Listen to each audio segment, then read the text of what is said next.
Okay, welcome back future flair. हमने C plus plus programming की एक कोर्स सीरीज स्टार्ट की हुई है जिसमें हम स्टडी कर रहे हैं इनपुट एंड आउटपुट। तो इनपुट आउटपुट की बात करें तो इनपुट बेसिकली क्या होती है, जब भी हम कोई डाटा या फिर कोई वैल्यू अपने प्रोग्राम या सिस्टम के अंदर एंटर करते हैं वो हमारी कहलाती है इनपुट। और इनपुट के लिए जिस फंक्शन का हम यूज करते हैं वो हमारा कहलाता है सी इन। और आउटपुट क्या होती है, जब भी हम कोई रिजल्ट या कोई वैल्यू या फिर कोई डाटा सिस्टम से या अपने प्रोग्राम से रिसीव करते हैं तो वो हमारा कहलाता है आउटपुट। तो आउटपुट देखने के लिए हम जिस फंक्शन का यूज करते हैं वो हमारा कहलाता है सी आउट। ठीक है, तो अब हम एक प्रोग्राम लिखते हैं। उस प्रोग्राम की मदद से सबसे पहले हम समझेंगे सी आउट यानी आउटपुट किस तरह देखते हैं। तो मैं क्या करता हूँ, बेसिक स्ट्रक्चर पहले यहाँ पे डिक्लेयर कर देता हूँ। हम इंट मेन से स्टार्ट कर रहे हैं, यूजिंग नेम स्पेस और आईओस्ट्रीम को मैंने यहाँ पे स्किप कर दिया, वो हम अपने एडिटर में जब इसको राइट करेंगे तब देख लेंगे। ठीक है, तो मैं क्या करता हूँ, मैंने इंट डेटा टाइप के 3 वेरिएबल ले लिए, ए बी और सम। यानी मैं ए और बी की वैल्यू को सम करवाऊंगा, यानी हम एडिशन कर रहे हैं इस प्रोग्राम में। तो जैसे ही मैंने ये 3 वेरिएबल डिक्लेयर किए तो हमारी मेमोरी के अंदर भी ये तीनों वेरिएबल्स की क्या बन जाएगी, स्टोरेज लोकेशन बन जाएगी।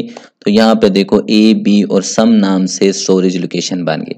उसके अंदर अब उसके बाद मैं क्या करूंगा, ए के अंदर वैल्यू स्टोर करवाऊंगा, बी के अंदर कोई वैल्यू स्टोर करवाऊंगा, फिर सम के अंदर इन दोनों की वैल्यूज को ऐड कर दूंगा।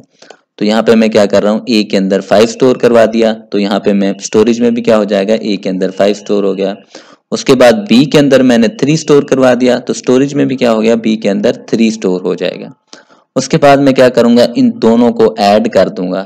तो मैंने क्या किया, ए प्लस बी किया। उसके बाद मैंने असाइनमेंट ऑपरेटर का यूज करके इनको प्लस करके कहाँ पे स्टोर करवा दिया, सम के अंदर। ठीक है, तो 5 प्लस 3 कितने हो जाएंगे, 8, और 8 किसके अंदर स्टोर होगा, सम के अंदर। तो फिर सम के अंदर वैल्यू क्या आ जाएगी, हमारी 8 आ जाएगी। तो हमारा एडिशन हो गया, जो हमने प्रोग्राम से चाहिए था वो हमारा हो गया। अब बस हमें इनका फाइनल रिजल्ट चाहिए, आउटपुट चाहिए, यानी कि इन दोनों को ऐड करके कितना रिजल्ट हमें रिसीव होगा वो चाहिए।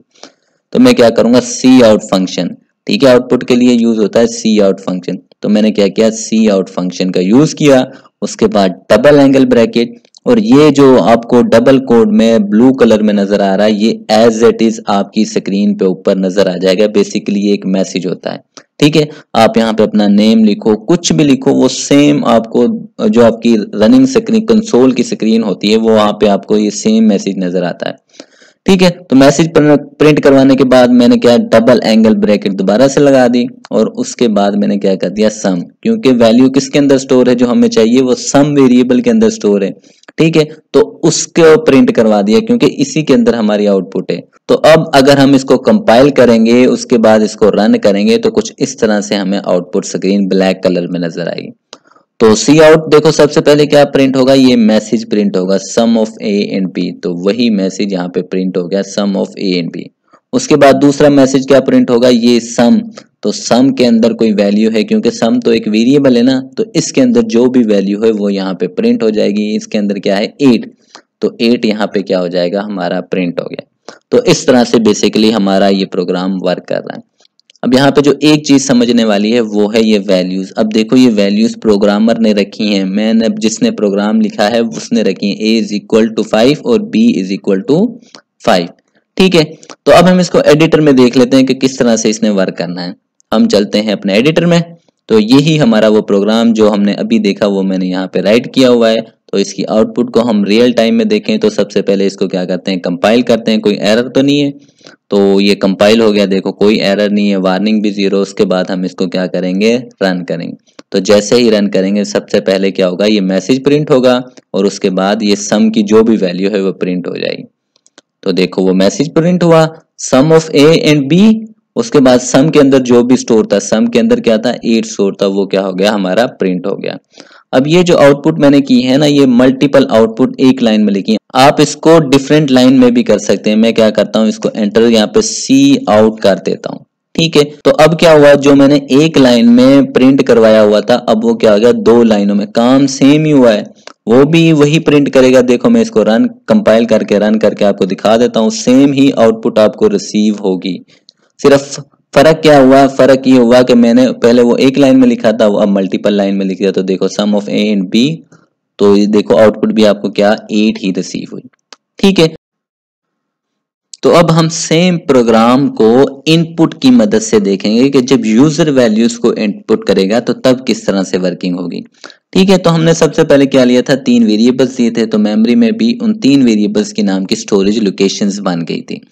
ठीक है, उसके बाद अब हम यूज करेंगे यूजर। पहले तो हम क्या कर रहे थे, a=5 यानी खुद ही एक वैल्यू को एंटर करवा देते थे, लेकिन इस दफा ऐसा नहीं होगा। इस दफा हम यूजर से इनपुट लेंगे cin का यूज करके।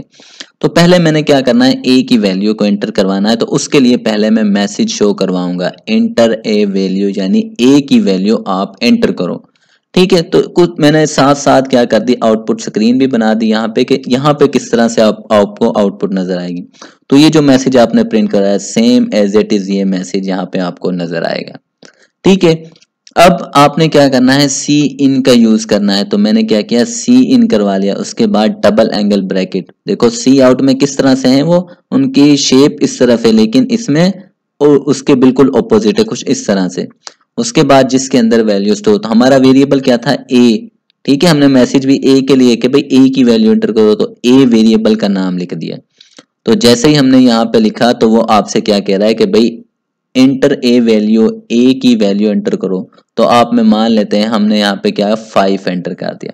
तो जैसे ही मैंने 5 एंटर किया तो ये वैल्यू फिर कहाँ पे आ जाएगी, यहाँ पे आ जाएगी। ठीक है, आपके एंटर करने के बाद यहाँ पे स्टोर हुई है। अगर यूजर एंटर ना करता तो ये वैल्यू यहाँ पे स्टोर नहीं होती। पहले तो प्रोग्रामर करवा रहा था, इस दफा रन टाइम पे जब आपकी स्क्रीन के साथ साथ आप वैल्यू एंटर करोगे। ठीक है, तो अब हम करवाएंगे बी का मैसेज। तो हमने क्या किया, एंटर बी वैल्यू। तो यहाँ पे अब क्या मैसेज प्रिंट होगा, एंटर बी वैल्यू। ठीक है, उसके बाद हम क्या करवाएंगे, सी इन, कि भाई जो हम वैल्यू एंटर करेंगे वो किसी ना किसी वेरिएबल के अंदर तो स्टोर होगी ना। तो बी के लिए तो ये बी हमारा, तो हम क्या करते हैं, सी इन और वेरिएबल का नाम लिख दिया। तो अब जैसे ही यहाँ पे मैसेज शो होगा आप वैल्यू एंटर कर लेते हो, मान लेते हैं आपने 3 एंटर कर दिया। तो जैसे ही आपने 3 एंटर किया ये कहाँ पे आ जाएगा, 3 वाले बी वाले स्टोरेज लोकेशन में। ठीक है, तो यहाँ पे अब क्या आ गया, 3 आ गया। ठीक है, उसके बाद दोनों वैल्यूज आ गई। उसके बाद हमने सम करना है, तो दोनों वैल्यूज को ऐड किया और स्टोर करवा दिया सम के अंदर। तो अब सम के अंदर क्या वैल्यू आ जाएगी, हमारी 8। वही दोनों का जो प्लस है, 5 + 3 8 ही होता है। उसके बाद जो हमारा आंसर स्टोर है वो है हमारे सम के अंदर। तो हम क्या करेंगे, मैसेज प्रिंट करवाएंगे, कहेंगे सम ऑफ ए एंड बी, और उसके बाद जहां पे हमारा आंसर स्टोर है उस वेरिएबल का नाम लिख देंगे, तो हमारे पास आउटपुट रिसीव हो जाएगी। तो हमारे क्या, सम ऑफ ए एंड बी, और वैल्यू सम के अंदर क्या है हमारी 8, यानी फाइनल आंसर हमारा सम के अंदर है। तो उसको प्रिंट करवा दिया, तो ये हमारे पास क्या आ गया, 8। ठीक है, तो इसी प्रोग्राम को अब हम समझते हैं अपने एडिटर में। तो हम चलते हैं अपने एडिटर में। तो ये वो सेम प्रोग्राम जो हमने अभी समझा वो यहाँ पे लिखा हुआ। हमने क्या किया, 3 वेरिएबल डिक्लेयर किए, फिर उसकी 1 बाय 1 ए की वैल्यू एंटर करवाई। तो हमने एक मैसेज शो करवाया। उसके बाद सी इन, जो वैल्यू वो एंटर करेगा वो इसके अंदर आएगी। उसके बाद एंड नेक्स्ट लाइन के लिए हमने एंडल डाल दिया, फिर बी की वैल्यू, उसके बाद बी के लिए सी इन, फिर उसके बाद हमने दोनों को ऐड करवाया और यहाँ पे आउटपुट करवा दी। तो अब हम देखते हैं इसकी आउटपुट। तो हमने यहाँ पे इसको पहले कंपाइल करेंगे F9 से, या फिर यहाँ पे क्लिक कर दो तो ये कंपाइल हो जाएगा। कंपाइल होने के बाद देखो यहाँ पे कोई एरर, कोई वार्निंग आपको रिसीव नहीं हुई, दोनों चीज 0 है, मतलब हम इसको रन कर सकते हैं। तो जैसे ही हमने इसको रन किया हमें ये ब्लैक स्क्रीन है। तो देखो पहला मैसेज, एंटर ए वैल्यू, ठीक है, उसमें क्या हो रहा था, जो इससे पहले हमने देखा था सारा जो आउटपुट है एक दफा हमें रिसीव हो जाती थी, लेकिन यहाँ पे जैसे ही मैसेज प्रिंट हुआ सी इन मिला उसे, उसने वर्किंग रोक दी। भाई मुझे वैल्यू चाहिए ए की, तभी मैं आगे काम करूंगा।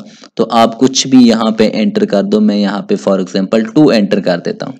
तो जैसे ही मैंने 2 एंटर किया वो ए के अंदर स्टोर हो गया। मैंने एंटर प्रेस किया तो उसी के साथ दूसरा मैसेज यहाँ पे ये एंटर बी वैल्यू। अब वो बी की वैल्यू मांग रहा है कि भाई बी की वैल्यू दो मुझे। अब तो आप बी की वैल्यू जो आप एंटर करना चाहो आप कर सकते हो। मैं यहाँ पे कर देता हूँ 3। तो जैसे ही मैंने 3 की एंटर किया वो बी के अंदर चला गया।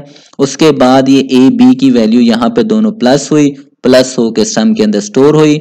स्टोर होने के बाद जब उसे सी आउट मिला तो पहले वो क्या करेगा, एंडल यानी नेक्स्ट लाइन के ऊपर उस प्रिंट को शो कराएगा।